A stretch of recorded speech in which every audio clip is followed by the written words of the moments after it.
If you understand this atrocity as an isolated incident, you haven't understood anything.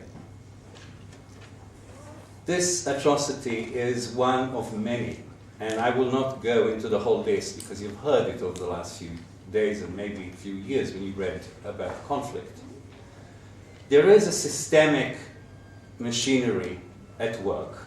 It's called Zionism. And Zionism, by definition, cannot actually accept the Palestinian identity within Palestine.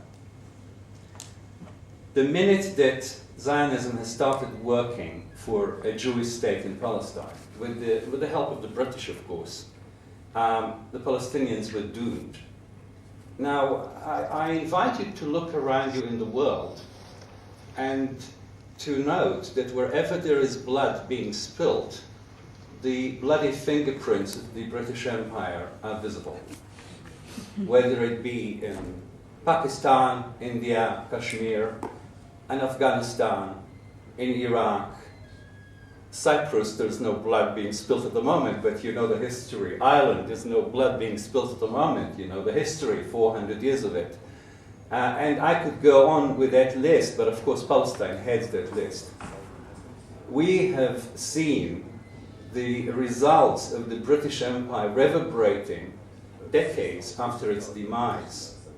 And I'm saying this not just to give you an unnecessary history lesson, but to point out that when the British government behaves as if this is nothing to do with them, this is something that the Americans should sort out, or the Arabs should sort out, or actually, the British have no such luxury. It is the British Empire that has created the Palestine problem, and our government has a direct responsibility to resolve it so that everyone can live in peace rather than Israelis can live in peace. And of course, peace is not divisible.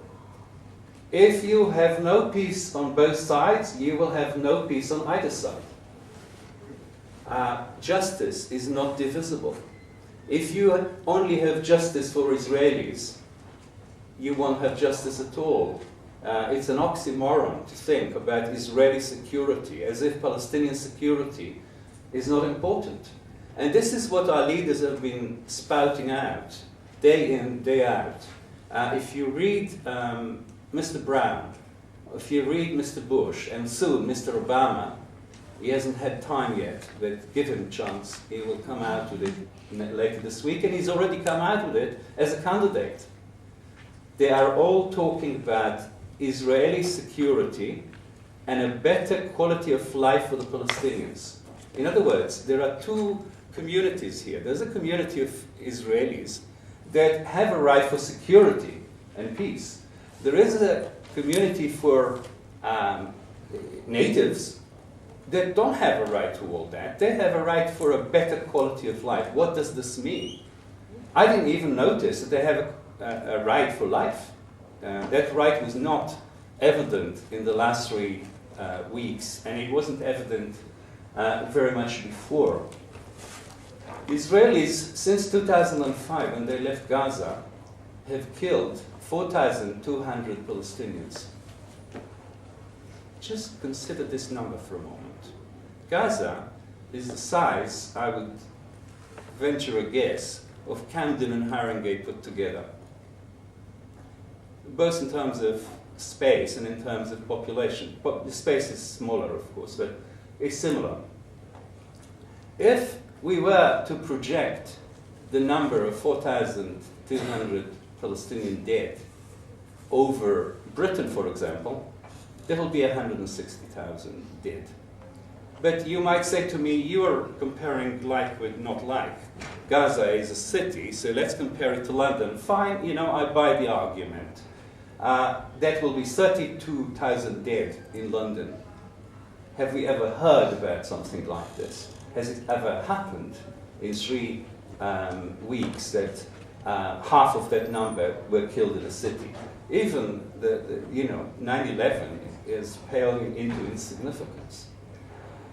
Now, what we have seen in the world since then are 2 movements which are diametrically opposite.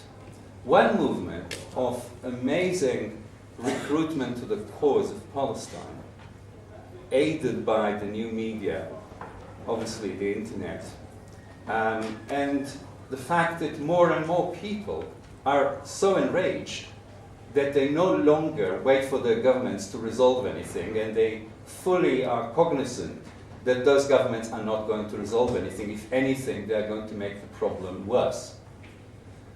And at the same time, those governments, which could have resolved and should have resolved this by putting pressure on Israel for the last 60 years, and I don't mean the last 3 weeks, have not done that and are not likely to do that ever.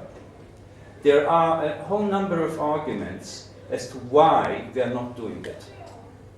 Partly it is to do with the Holocaust and its large shadow over Europe, but also over other countries.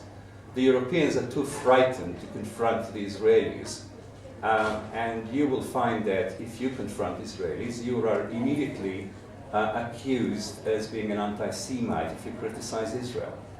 In other words, Israel has a right to do anything, but you have a right to say nothing about it. And that is, they think, how it should be. Now, I'm a Jew, an Israeli, and I've been accused of anti-Semitism for as long as I remember. So it doesn't get any better. Accept it now, fight it, but speak up.